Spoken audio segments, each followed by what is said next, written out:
2019년 1월 11일 금요일자 귀로 읽는 한국경제신문 시작하겠습니다. A5면으로 가겠습니다. 농심, 신대륙 정복기, 라면 끓이는 미국인 늘자 동부의 새 거점. 농심이 미국 동부에 새로운 라면 생산 공장을 짓기로 한 것은 기존의 로스앤젤레스 공장만으로 미국 현지의 수요 증가세를 따라가기 힘들어졌다는 판단에 따른 것이다.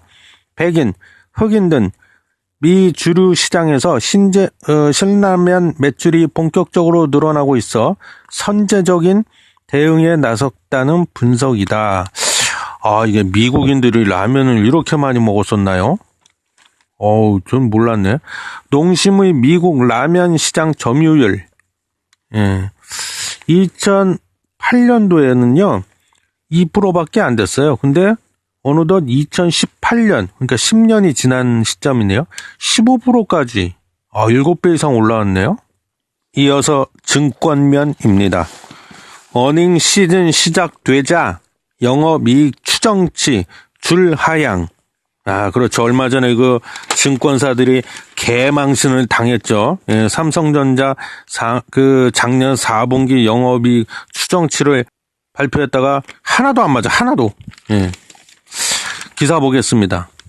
삼성전자가 지난 8일 쇼크 수준의 작년 4분기 실적을 발표한 뒤 증권사 애널리스트들이 분석 대상 종목의 실적 추정치를 줄줄이 낮추고 있다. 그러니까 이제 미리미리 대비하는 거죠. 또 망신당하면 안 되니까. 기존 컨센서스보다 50% 이상, 많이 낮춰잡았네. 50% 이상 낮춰잡은 종목들도 많다. 해당 종목의 실적이 발표될 때마다 주가에 충격을 줄 수 있다는 전망이 나온다. 아주 그냥 바짝 엎드렸네요. 애널리스트 분들이. 이어서 산업면 보겠습니다. LG화학 1조 2천억 투자. 중국 난징 배터리 공장 증설. 이 LG화학이요. 구광모 회장이잖아요. 지금 LG그룹 총수가 아주 승부수를 던졌어요. 뭐냐면 3M이라는 포스트잇 만드는 기업 아시죠? 3M. 거기에 오랫동안 몸담아 오셨던 성함이 지금 갑자기 기억이 안 나네. 그분 성함이. 그분을 LG화학 부회장님으로 스카웃을 하셨어요. 근데 원래는 이게 LG그룹이 전통적으로 외부에서 사람을 데려오지는 않거든요. 근데 유일하다고 합니다. 그분이. LG화학이 중국 난징 배터리 공장에 1조 2천억을 추가로 투자한다. 세계 최대 시장인 중국 시장의 주도권 확보와 함께 중국을 아시아 수출 전진 기지로 삼겠다는 포석이다. LG화학은 지난 9일 난징 쉬아노 호텔에서 김종현 LG화학 전지사업본부장과 란샤오밍 난징시장 등이 참석한 가운데 난징시와 배터리 공장 투자 계약 체결식을 열었다고 10일 발표했다. 이게 아주 공격적으로 나오네. LG에서 이 배터리 사업을 키우려고. 이어서 A18면입니다. 삼성 갤럭시 S10 베일을 벗는다. 애플 안방, 즉 샌프란시스코에서 내달 20일 공개. 삼성전자가 플래그십 스마트폰 갤럭시 S10을 다음 달 20일 미국 샌프란시스코에서 공개한다. 예년보다 시기를 앞당긴 데다 경쟁사 애플의 안방인 샌프란시스코에서 제품을 공개해 이례적이란 반응이 나온다. 그만큼 제품에 자신감이 있다는 의미로도 해석이 된다. 그동안 갤럭시 S 시리즈는 2월 말 스페인 바르셀로나에서 열리는 세계 최대 모바일 전시회, 즉 모바일 월드 콩그레스 개막 전날 별도 행사를 통해 공개해왔다. 세계에서 수만 명이 참석하는 모바일 월드 콩그레스 직전에 제품을 공개해 이목을 집중시키려는 전략이었다. 이번에는 평소와 다른 공개 방법을 택했다. 삼성전자가 제가 보기에는 지금 완전히 코너에 몰렸죠. 반도체도 그렇고 지금 스마트폰도 안 팔려. 예? 그 갤럭시 S10 이게 나온다고 해서 제가 보기에는 일단 애플부터가 벌써 혁신이 없어졌잖아요. 예. 괜히 가격만 비싸지 크게 달라진 게 없잖아요. 삼성 갤럭시라고 안 그렇겠습니까? 하여튼 그렇다네요. 그래도 애플 안방에서 아주 그냥 남의 집 안방에다가 이거를 깔아놓겠다는 얘기네요. 다음은 증권면입니다. 제품 가격 상승, 시장 점유율 확대, 오리 가공업체 정다운, 주가 훨훨. 오리고기 및 오리털 생산 가공업체인 정다운이 실적 개선에 대한 기대가 커지면서 우상향하고 있다. 국내 오리 도축 시장에서 점유율이 늘어나고 있는 데다가 최근 오리털 가격이 오르면서 수익성이 좋아지고 있다는 평가다. 10일 코스닥 시장에서 정다운은 110원 오른 3,500원에 마감했다.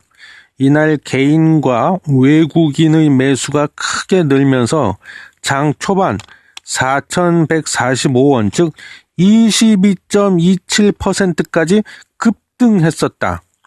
작년 12월 이후 한 달 남짓한 기간 동안 이 회사 주가는 29.15% 올랐다. 올해 회사의 주 매출처인 오리 도축, 육가공, 우모, 이거는 오리털을 말한답니다. 등 부문에서 고르게 성장하면서 시장 점유율이 늘고 있는 게 투자 포인트로 꼽힌다. 방산주 빅3 올해 실적 회복, 외국인, 기관, 쌍끌이 매수. 외국인 투자자와 기관 투자자가 최근 방산주 빅3인 한국항공우주, 한화에어로스페이스, LIG 넥스원을 쌍끌이 순매수하고 있다. 올해 상장사의 이익 감소가 우려되는 가운데 국방 예산 증액, 수주 호황 이것 등으로 인해 실적 개선이 기대가 되는 방산주에 관심이 쏠렸다는 분석이다. 삼성전자 어닝 쇼크 무색, 반도체주 까지야. 삼성전자가 지난해 4분기 어닝 쇼크를 기록했지만 SK 하이닉스, 마이크론 테크놀로지 등 글로벌 반도체주 주가는 급등하고 있다. 반도체 업황에 대한 비관론이 커진 상황에서 나온 반전이라 투자자의 궁금증이 커지고 있다. 일부 증권사에서 반도체 업황이 예상보다 빠르게 개선될 것이란 전망이 나오면서 매수세가 몰렸다는 분석이다. 그동안 부정적으로 전망하던 JP모건, 도이치뱅크 등 글로벌 투자은행도 2분기 이후를 기대하며 저가 매수할 시점이라는 의견을 내놨다. 글쎄요. 저는 두고 봐야겠지만 2분기에도 저는 별로 달라질 건 없을 것 같은데요. 하여튼 그렇습니다. 올해 글로벌 증시 환경 2016년과 닮았다. 3년 전에도 미국 금리 인상 속도 조절, 중국 경제 경착륙 우려의 부양책, 시장 안정 찾으며 하반기에는 상승. 올해는 미중 간 무역 분쟁이 변수. 올해 글로벌 증시 주변 여건이 2016년과 닮았다는 분석이 국내외에서 나오고 있다. 당시 금융시장이 불안해지자 미국 중앙은행이 금리 인상 시기를 늦추고 중국이 경기 부양책을 폈다. 진짜 좀 닮긴 닮았네요. 이 덕분에 불안 속에 곤두박질 치던 그의 글로벌 증시는 하반기부터 상승세로 전환했다. 2016년 2월 11일 미국 S&P 500 지수는 1829.08로 한 달 반 만에 10% 넘게 급락했다. 2년 만의 최저치였다. 중국 상해 종합지수는 새해가 시작된 뒤 한 달도 안 돼서 3,445.40에서 2,655.66으로 23% 폭락했다. 장기 박스권에 갇혀있던 한국 코스피 지수도 1800선으로 떨어졌다. 중국 경제 성장률이 25년 만에 6%대로 떨어지면서 커진 경착륙 우려와 미국 금리가 그해 4번 인상될 것이라는 전망에 힘입은 강달러가 세계 증시를 강타했다. 지금 제롬 파월 의장이 요즘 계속 그 얘기를 하죠. 예. 내년, 벌써 올해가 됐네요. 올해 기준금리를 한 번 정도만 올리겠다 이런 거를 넌지시 아주 은밀하게 지금 얘기하고 있는데요. 제가 보기에도 어쩌면 미국 연준이 올해 금리를 한 번도 못 올릴지도 모른다. 저는 그런 생각이 듭니다. 예, 개인적으로. 다시 국제면으로 왔습니다. 서머스, 중국 20년 만에 최대 난관 직면. 예. 이 서머스 이분이 과거에 미국 재무장관 하시던 분이셨죠. 예. 그래서 제가 알고 있기로는 노벨 경제학상을 타신 폴 크루크먼 교수님 계시잖아요. 그분하고 동문이었다고 제가 알고 있는데, 예, 맞을 겁니다. 근데 이 두 분 다 참 똑똑하신 분인 것 같아요. 로렌스 서머스 전 미국 재무장관이 중국 경제가 20년 만에 최대 난관에 직면했다고 경고했다.